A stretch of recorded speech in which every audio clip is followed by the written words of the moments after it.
All right, folks, let's go ahead and get right into this absolute embarrassment for the Kamala Harris campaign. And there's been a ton of it this election cycle, and it's not getting any better.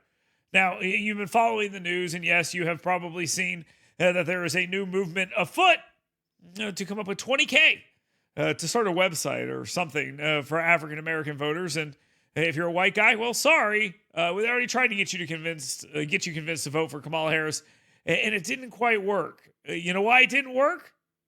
Well, because these ads suck.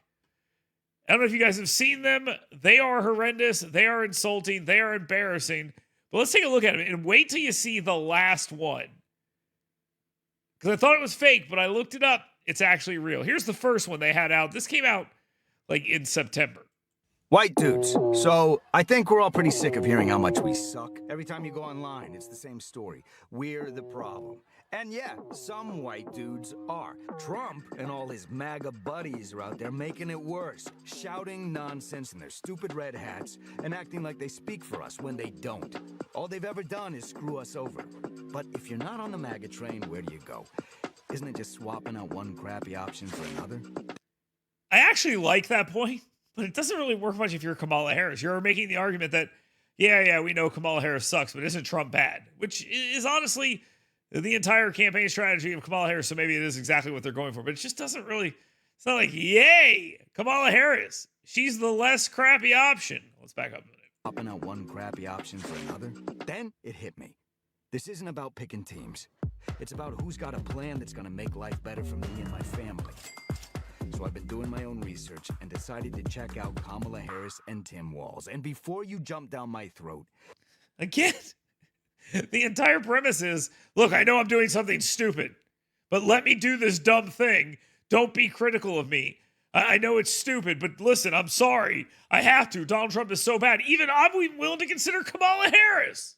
They're actually talking to guys like us. No lectures, no BS.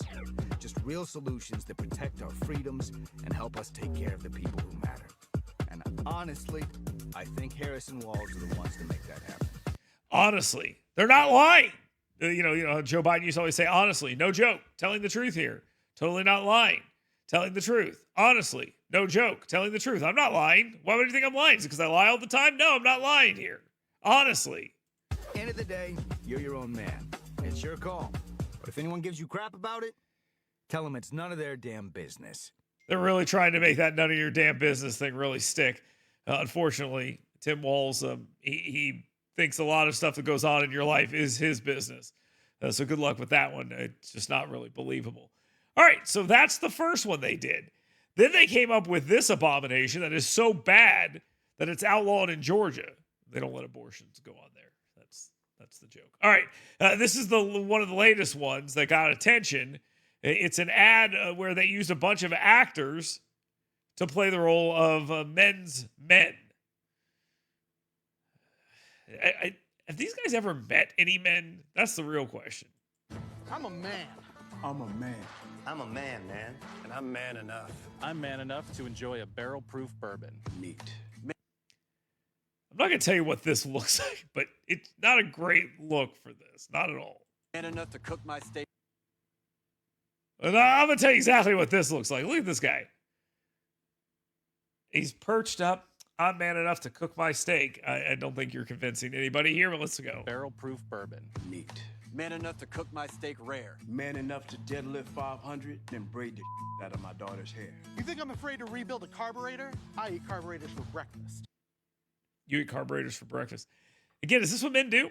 Because I've never rebuilt a carburetor, and I am afraid to rebuild a carburetor. If someone asked me to do that, I'd be like, I don't think I'm qualified to do that. I would be afraid to do that.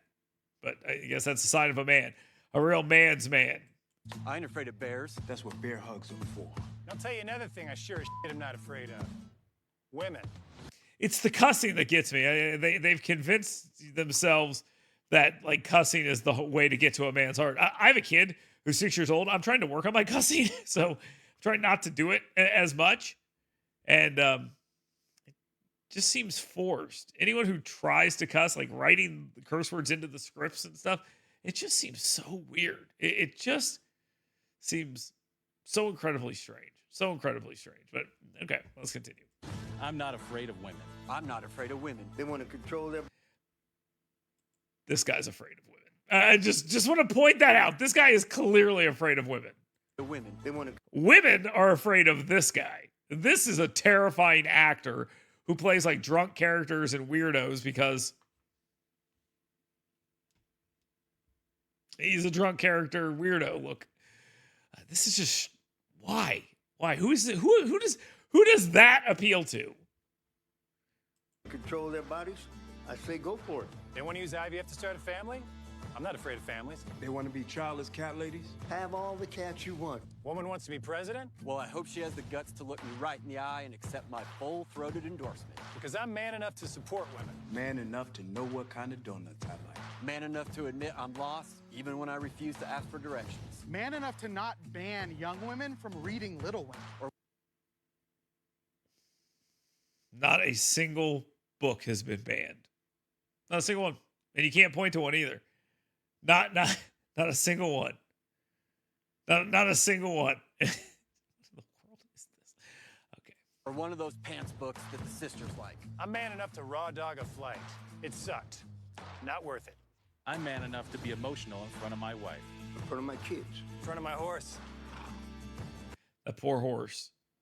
I'm man enough to tell you that I cry at Love Actually. Goodwill Hunting. West Side Story. That and Predator.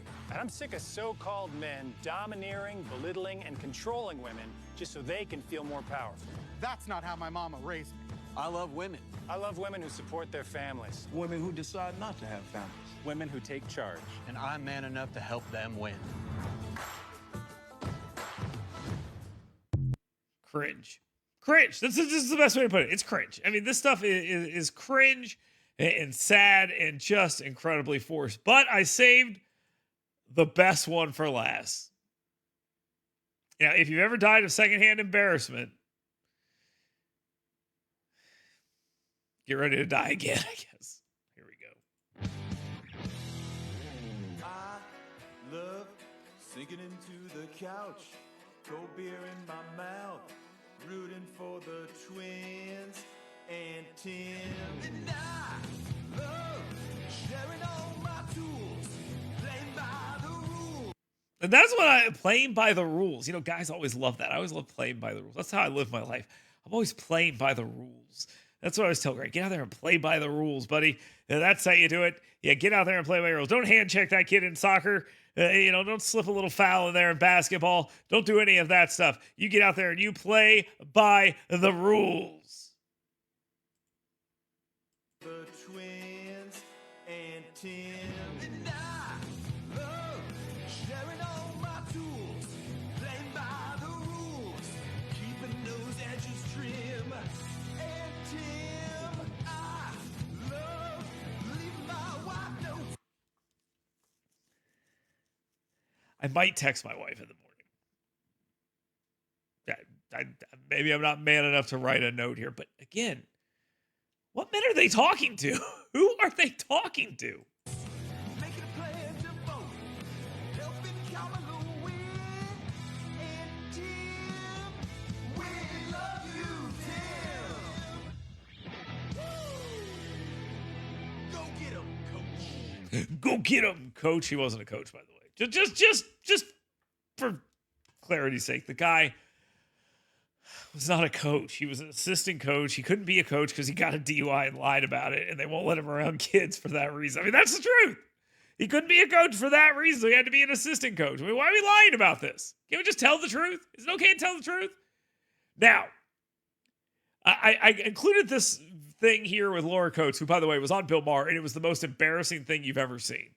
She had no business even being there. She was the worst person on the panel. She embarrassed herself greatly. We should probably watch that sometimes. But listen to how she starts the interview with this guy. I don't know if we're going to do the whole 1 minute and 20 seconds. I don't know if I can take any more of this.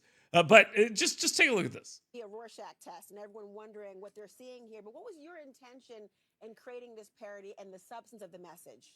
Parody. This was not a parody. It's a joke in the sense how people have received it, but it was never a parody. It was never meant to be a joke. It was meant to be serious. They were actually trying to reach out to men with this. They were never making a joke of it. And now they've sort of done this thing. Oh, I was just joking. I was just joking. I was kidding. I was kidding. Yeah, great question. So, I mean, I think about masculinity a lot because I'm a dad now raising kids. And I think in this country, it's something we don't talk about a lot. And so I had this idea watching the back-to-back conventions where at the Democratic convention, there's men who are looking at the women who they work with or who they're in relationships with admiration and respect. At the Republican National Convention, you have, everything's about size, crowd size, this size, that size. You're playing Macho Man. Literally, Hulk Hogan is ripping his shirt off. I mean, it was such a cartoon of masculinity that it really, the juxtaposition was hilarious to me. Wow, you guys got that. A cartoon of masculinity. I mean, just said with the most masculine way possible. And by the way, that Hulk Hogan thing, as stupid as it was awesome. It was stupid, but it was kind of a joke. I mean, come on, guys. That's actually comedy, okay? How serious are you supposed to take that? Give me a break. And this guy, again, it's a critique on masculinity, you see? Oh, is that why you had a guy sitting there like this with his hands on his hip going like this? Okay, take my cheerleading photo, please. Is that what's happening? Give me a break. That picture fast. Holy moly. All my most manly men friends go, holy moly, all the time. All the time. Holy moly, guys. So I come from comedy, and comedy comes from juxtaposition. And so to me, I was just riffing with my friends thinking, wouldn't it be funny if you took these ideas of like, so macho, you got to tell everyone how macho you are all the time, masculinity, and what I feel is a more real version of what it means to be a man, where, you cry at a rom-com, you braid your daughter's hair, you go pick up tampons from the store if someone needs like, who cares? And so to me, putting those together, but treating it like as if it's a real, rugged man political ad, would be funny. And yeah, you were wrong. Yeah, you were completely wrong. It was not funny. In fact, it was kind of sad, and I think everyone kind of saw it as that, which is why you don't see a lot of it anymore. How about this?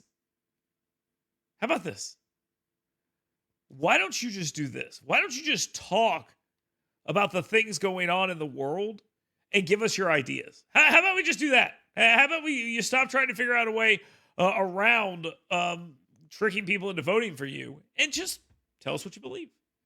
That would be the easiest way to go about this, and that would be the easiest way to win the election. Now, I've noticed some of the people commenting in the ad say, or in the thing say, hey, Kamala Harris is going to win in 24 days. It's actually 21 days is when all of this happens. But sure, if you think that's going to happen, that's fine. And that's completely fair. And look, we're all allowed to have our own opinions. But just remember this. If you're going to vote for Kamala Harris, vote for her because of her policies. If you're going to vote for Donald Trump, vote for him because of his policies. If you're voting on any of them for their personalities, you're making the wrong decision because both of their personalities suck. This whole, we're going to divide you and force this division stuff. Forget about that. Make it about the policies. Vote on the things that actually matter. Make that argument, and the world will be a much better place. I know it's about personality, stuff like this, but if you're going to be running ads like this, you're going to lose. Okay? That's just the way it is. White men for Kamala, dudes for Kamala, all this other stuff is cringy and weird. And anyone that hears that just says, okay, I don't want any part of this. And I'll just tell you this, as a white dude, okay, let me just speak to you as a white dude here for a second. It's hard for you to target us as a group because we've been told for years that we're not supposed to be a monolith, that we're not supposed to see any camaraderie against or for, other white guys. We're not supposed to do that. A group of white guys getting together solely because they're white guys, that's a problem. A group of black guys getting together because they're black guys, that's not a problem. You can't tell us we're the villain in the story, the entire story, and then at the very end say, oh, no, you guys are the good guys and we need your help. It's not going to work. Who are you going to get with that? Who are you going to get with that? It just doesn't make any sense. And yes, I did say as a white dude, sarcastically. I've never referred to myself as a white dude ever, nor should anyone, because guess what? It's cringy and stupid. Okay? So tell us what you're going to do. Tell us what you believe, and then get people to vote for you. That's as simple as it is. Thanks for being here. We'll talk to you soon.